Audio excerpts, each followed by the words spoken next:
Assalamualaikum warahmatullahi wabarakatuh. Selamat pagi teman-teman semuanya. Gimana nih kabarnya? Semoga baik-baik aja ya. Kembali lagi bersama saya Fitri Adiani Saputri dalam acara Tausiah Ramadan SMA Negeri 3 Temanggung, yang dimana akan diadakan setiap paginya sebelum pembelajaran dimulai. Nah, sebelum kita masuk ke tausiahnya, izinkan saya untuk menyanyikan sebuah lagu yang berjudul Aisyah.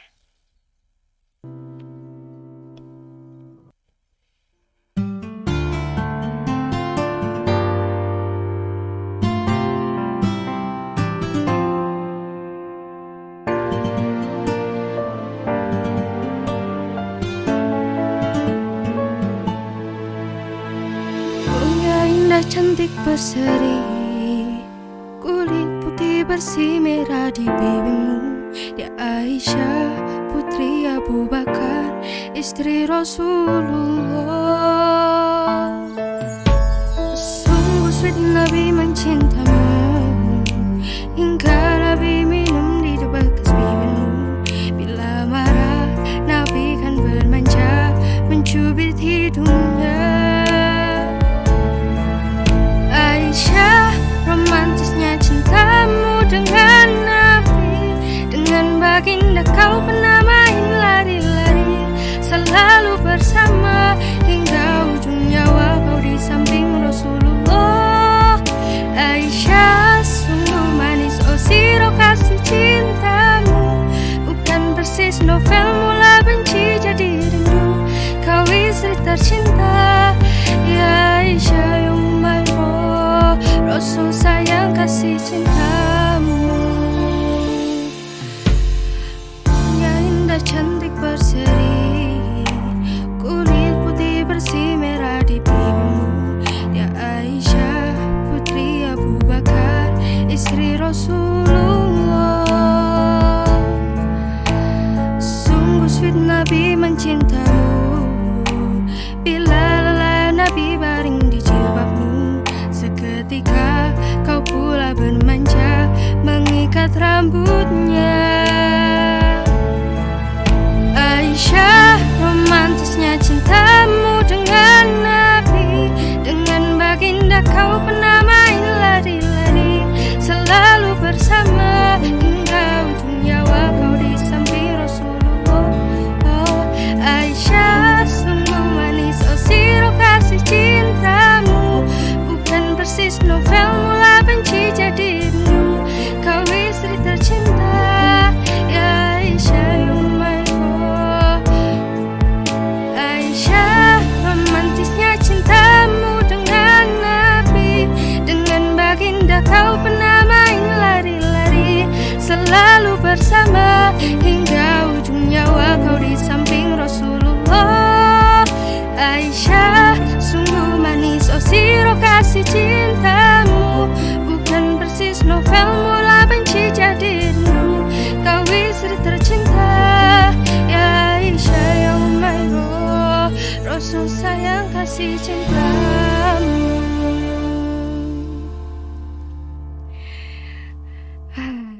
Gimana nih suaranya? Ya lumayan lah ya. Jadi kalian boleh nih request atau bagi yang ingin menyumbangkan sebuah lagu bisa langsung datang di SMA Negeri 3 Temanggung. Oke, lanjut aja ke tausiahnya. Ada Bapak Mas Ruri dengan tema menahan hawa nafsu dengan berpuasa. Untuk Bapak Mas Ruri, tempat dan waktu saya persilahkan.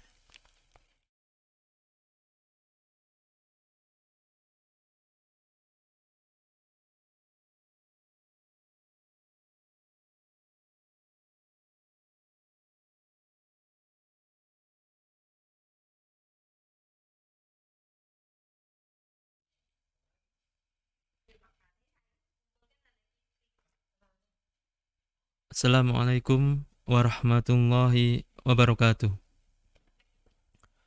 Alhamdulillahirrabbilalamin, wabihi nasta'inu ala umuri dunia waddin, wassalatu wassalamu ala asrafil anbiya'i wal mursalin, wa ala alihi wa sahbihi ajma'in, amma ba'd. Yang terhormat kepada Bapak Kepala Sekolah SMA Negeri 3 Temanggung, yang kami hormati Bapak Ibu Guru dan karyawan SMA Negeri 3 Temanggung, yang kami hormati seluruh panitia Ramadan yang sudah berjuang bersama demi kelancaran kegiatan ini. Dan tak lupa yang kami cintai dan kami banggakan, siswa dan siswi SMA Negeri 3 Temanggung, baik kelas 10, 11 maupun 12.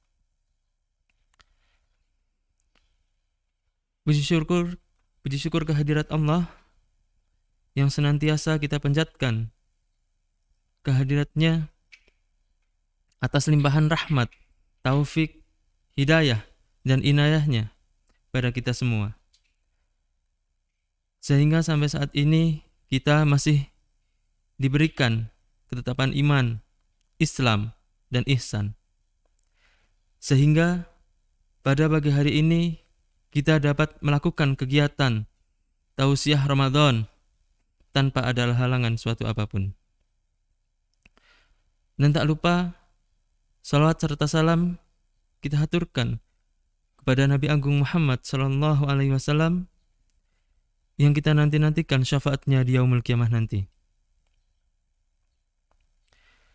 Sebelum saya mulai, saya akan mengingatkan kepada seluruh siswa dan siswi bahwa kegiatan pagi ini atau tausiah pagi ini adalah wajib kalian ikuti, dan kalian juga melakukan absen, kemudian kalian menyetorkan rangkuman dari tausiah yang kalian ikuti pada pagi hari ini.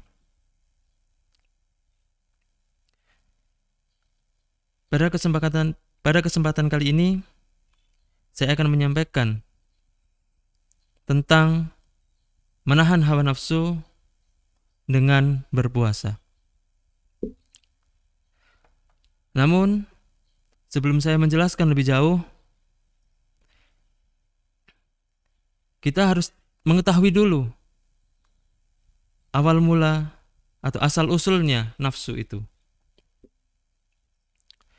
Pengarang kitab Tambihul Ghafilin, beliau bernama Abu Lais As-Samarqandi, menceritakan kisah penciptaan akal dan nafsu. Saat penciptaan keduanya, ternyata nafsu memiliki karakter yang membangkang kepada Allah. Dalam paparannya, Abu Lais menukilkan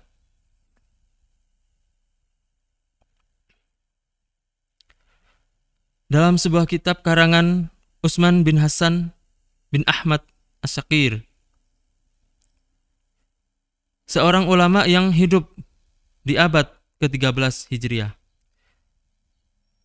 Beliau menerangkan tentang penciptaan akal. Maka Allah berfirman yang artinya, "Wahai akal, menghadaplah engkau." Maka akal pun menghadap kepada Allah. Kemudian Allah berfirman, "Wahai akal, berbaliklah engkau." Lalu akal pun berbalik menuruti perintah Allah. Kemudian Allah berfirman lagi, "Wahai akal, siapakah aku?" Lalu akal menjawab, "Engkau adalah Tuhan yang menciptakanku, dan aku adalah hamba-Mu yang dhaif dan lemah." Lalu Allah berfirman, "Wahai akal, tiada aku ciptakan makhluk yang lebih mulia daripada engkau." Nah, setelah itu Allah menciptakan nafsu dan berfirman kepadanya, "Wahai nafsu, menghadaplah engkau."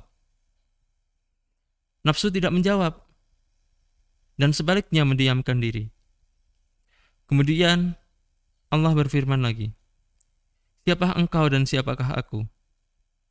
Lalu nafsu berkata, "Aku adalah aku dan engkau adalah engkau."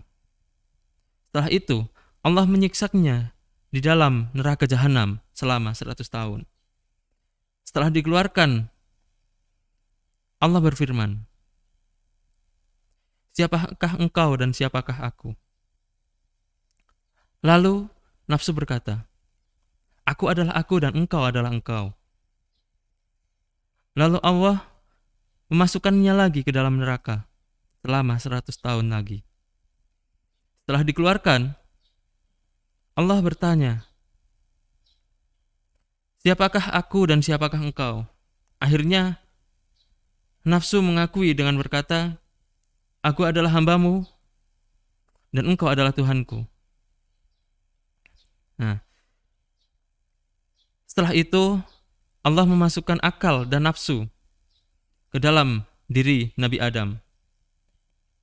Kemudian Nabi Adam diturunkan ke bumi dan banyak keturunan Nabi Adam. Maka peranan nafsu dan akal ini sudah tidak dapat dipisahkan dari manusia. Di dalam firman Allah juga dijelaskan yang berbunyi, "Ya Dawuda, inna ja'alnaka khalifatan fil ardi. Fahkum bainan nasi bil haqqi wa la tattabi'il hawa fayudhilluka an sabilillah."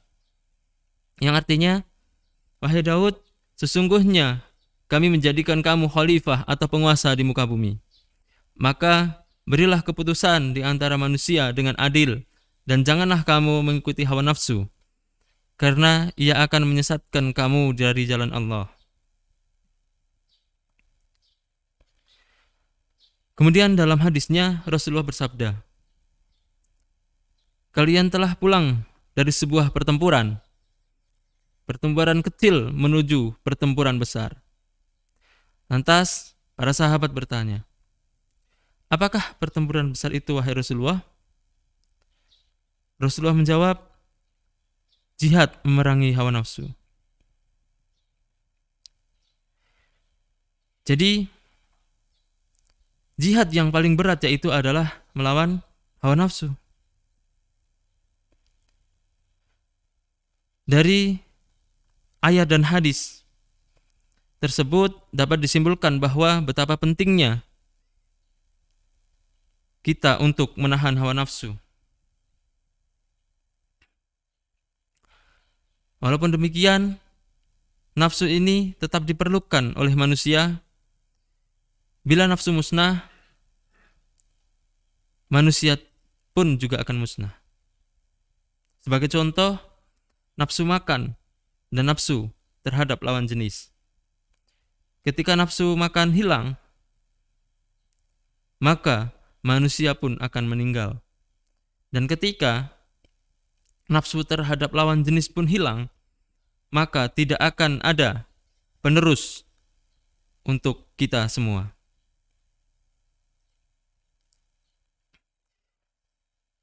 Untuk diketahui, nafsu ini merupakan bagian dari makhluk Allah. Nafsu bisa diartikan sebagai ruh, nyawa, tubuh, darah, niat, orang, dan kehendak atau keinginan hati yang kuat.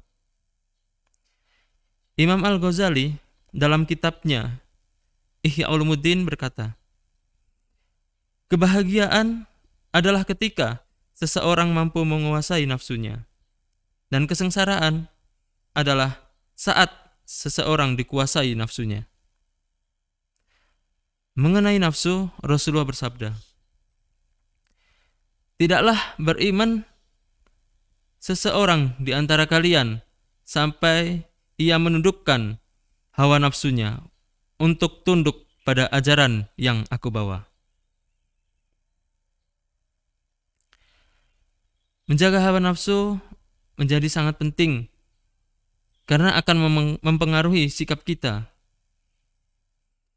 Seperti halnya kondisi pandemi seperti saat ini, ketika kita tidak bisa menahan hawa nafsu, kita akan mengabaikan protokol kesehatan yang akan mengakibatkan banyaknya korban, banyaknya pasien, banyaknya orang-orang yang terjangkit atau mempunyai penyakit COVID-19. Dan contoh lain, banyak orang tergiur dengan keduniaan sehingga dia dapat melakukan korupsi karena kurangnya iman dan terlalu menuruti hawa nafsunya. Nah, seorang yang lemah iman, ia akan mudah menuruti hawa nafsu karena tidak dibekali akal yang sehat. Sebagai contoh, untuk saat ini kita semua sedang melaksanakan puasa. Ketika kita mengikuti hawa nafsu kita untuk makan di siang hari karena tidak kuat dengan rasa lapar. Kemudian tidak bisa menahan hawa nafsu kita dengan kebiasaan-kebiasaan sebelumnya, seperti halnya membicarakan orang lain, ghibah. Kemudian banyak juga yang terlalu sibuk dengan HP-nya. Khususnya pada saat ini banyak sekali anak-anak sekolah, anak-anak muda yang sibuk bermain HP, entah itu main game online ataupun berselancar di dunia maya. Sehingga dia lupa dengan waktunya, dengan kewajibannya, yaitu sholat ataupun belajar. Banyak permasalahan terjadi saat ini di lingkungan sekolah kita ketika PJJ atau pembelajaran jarak jauh dilaksanakan. Siswa banyak yang tidak mengikuti pada saat pembelajaran tersebut. Banyak alasan, ada juga yang berkata, saya baru bangun, padahal sudah jam 11 siang. Karena apa? Karena sibuknya main game atau begadang di malam harinya. Itulah salah satu atau contoh karena kita tidak bisa menahan hawa nafsu, ya, karena sibuk bermain-main, sibuk bersenang-senang, maka dia melalaikan tugas dan kewajibannya. Ketika diperintah sholat, karena sedang sibuk main game, sholatnya ditinggalkan. Banyak juga yang seperti itu.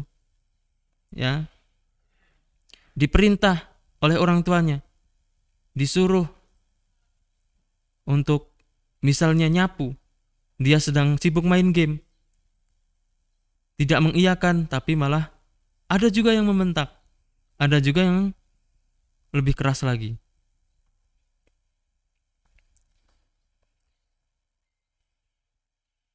Jadi permasalahan yang terjadi saat ini di sekolah-sekolah, ya, anak-anak kita melalaikan tugas-tugasnya. Saat PJJ tidak ikut, saat diberi tugas tidak mengerjakan, saat ulangan tidak mengikuti, yang akhirnya bingung sendiri saat nanti menerima rapot karena nilainya tidak terpenuhi. Bagaimana kalau kebiasaan itu berlanjut sampai nanti ketika kita sudah diberlakukan PTM atau pembelajaran tatap muka? Apakah nanti sekolah akan sepi? Apakah nanti siswa-siswi masih tidur di pagi harinya? Ya, maka kita harus rubah kebiasaan-kebiasaan itu. Rubah ke hal yang baik. Ya, boleh begadang. Ya, namun kita harus alihkan ke hal yang baik. atau bolehlah bermain, bolehlah untuk melakukan kegiatan-kegiatan di luar kewajiban kalian, tapi harus bisa membagi waktunya. Ya. Apalagi di saat Ramadan seperti ini banyak kegiatan positif yang bisa kita kerjakan. Bahkan di bulan Ramadan Allah sudah janjikan akan dilipat gandakan pahala kita 10 kali lipat. Misal membaca Al-Qur'an, ya, akan dilibatkan 10 kali lipat. Apanya? Per huruf, bukan per kata, bukan per ayat, tapi per huruf. Ya. Jadi yang dilipat gandakan kalau misalnya alif lam mim. Nah, itu bukan satu kata, tapi dilipat gandakan per hurufnya. Misal alif 1, terus lam, terus mim. Berarti 3 huruf. 3 kali 10 artinya 30. Itu baru satu kata saja. Ya. Bagaimana kalau kita membacanya 1 halaman, 2 halaman, bahkan sampai 1 juz, 2 juz. Bahkan syukur-syukur nanti kalau sudah sampai akhir Ramadan, kita sudah menyelesaikan 1 Al-Qur'an. Subhanallah. Nah, maka amalan-amalan itu, ya, kita harus kerjakan lebih baik lagi di bulan Ramadan ini. Ya, jangan sampai kita membatalkan puasa hanya dengan alasan yang sepele. Apalagi ini sudah masuk malam-malam Lailatul Qadar atau 10 hari terakhir dalam bulan Ramadan. Nah, kita harus kejar itu, ya, agar kita mendapatkan malam Lailatul Qadar atau malam 1000 bulan. Nah, bagaimana sih caranya kita mengendalikan hawa nafsu? Yang pertama, yaitu dengan cara bertobat dan memohon ampun, serta banyak berzikir atau zikrullah, mengingat Allah. Kemudian, cara ini adalah cara ampuh untuk kita mengendalikan hawa nafsu kita. Ya, sering-sering mengingat Allah. Maka kita akan dapat mampu menahan hawa nafsu kita untuk melakukan hal-hal yang negatif, hal-hal yang buruk. Kemudian yang kedua, yaitu memperbanyak ibadah. Ibadah kepada Allah seperti halnya puasa dan sholat. Di dalam bulan Ramadan, banyak sekali ibadah-ibadah yang bisa kerjakan. Misal, seperti tadi saya katakan tadarus. Kemudian, yang kedua, memberi makan orang yang berbuka puasa. Nah, itu pun kita akan kecipratan pahalanya. Kemudian, kalau di pondok nih, banyak juga yang ada namanya pasaran atau ngaji pasaran. Ngaji pasaran itu setiap saat ada ngaji. Pagi habis duhur ngaji, nanti jam 9 ngaji lagi, habis duhur ngaji lagi, habis asar ngaji lagi, ya, habis maghrib ngaji lagi. Artinya pahala banyak sekali di situ. Ya. Jangan mentang-mentang nih bulan Ramadan kalau tidur itu berpahala. Jadi jangan seharian buat tidur, nanti waktunya buka ikutan buka. Nah, itu salah. Maksudnya apa? Kenapa tidur berpahala? Daripada mengerjakan kegiatan yang buruk, daripada mengerjakan kegiatan yang jelek, mending kita tidur gitu. Tapi jangan tidur terus, jangan kebanyakan tidur. Karena banyak kegiatan positif yang lain yang pahalanya lebih besar, yang pahalanya lebih gede. Ya, maka kita harus manfaatkan nih puasa-puasa kita, ya. Manfaatkan 10 hari terakhir ini untuk mengerjakan ibadah-ibadah agar kita mengeruk pahala yang luar biasa nantinya. Kemudian yang harus kita ingat yaitu adalah puasa. Dalam waktu puasa masih banyak juga orang-orang yang tidak melakukan sholat. Kita udah puasa, sholat belakangan lah. Nah, meninggalkan sholat. Kalau orang meninggalkan sholat ketika dia berpuasa, ibaratkan dia mengisi air dalam ember yang bocor, artinya puasanya sia-sia. Jadi harus beriringan antara sholat dan puasa. Sholat wajib, puasa pun juga wajib. Maka harus kita kerjakan semuanya. Jangan hanya berpuasa tapi meninggalkan sholat. Kemudian yang ketiga, yaitu adalah dengan cara memikirkan mulianya orang-orang yang mampu menjaga hawa nafsu dan hinanya orang-orang yang tidak mampu menjaga hawa nafsu. Seperti halnya nih, contoh di zaman Nabi Yusuf. Nabi Yusuf alaihissalam saat itu digoda oleh istri Raja Mesir. Namun beliau dapat mampu mengendalikan hawa nafsunya dan meminta pertolongan kepada Allah. Dan itu pun diabadikan oleh Allah dalam Quran surat Yusuf ayat 23. Sebaliknya, Qarun. Ya, siapa yang gak kenal Qarun ya? Banyak orang yang kenal Qarun. Qarun ini menjadikan nafsu duniawinya sebagai kiblat dalam hidupnya. Allah mengazabnya dengan cara menenggelamkan bersama dengan hartanya. Nah, ini menjadikan pelajaran buat kita bahwa hakikat hidup di dunia ini adalah beribadah kepada Allah. Wa ma khalaqtul jinna wal insa illa liya'budun. Dan Allah tidak menciptakan jin dan manusia kecuali hanya untuk beribadah. Kemudian dunia ini sangat fana. Makin dikejar, dunia makin terasa hampa. Itulah hakikat dunia. Dan hakikat kehidupan manusia yang sesungguhnya adalah akhirat. Jika kita mengejar akhirat, niscaya dunia akan mengikutinya. Dan yang keempat atau yang terakhir, yaitu adalah memikirkan ganjaran surga bagi orang-orang yang mampu mengendalikan hawa nafsu. Dan ganjaran neraka bagi orang-orang yang mengikuti hawa nafsunya. Sesuai dengan Quran surat An-Nazi'at ayat 30 sampai 37 sampai dengan 41.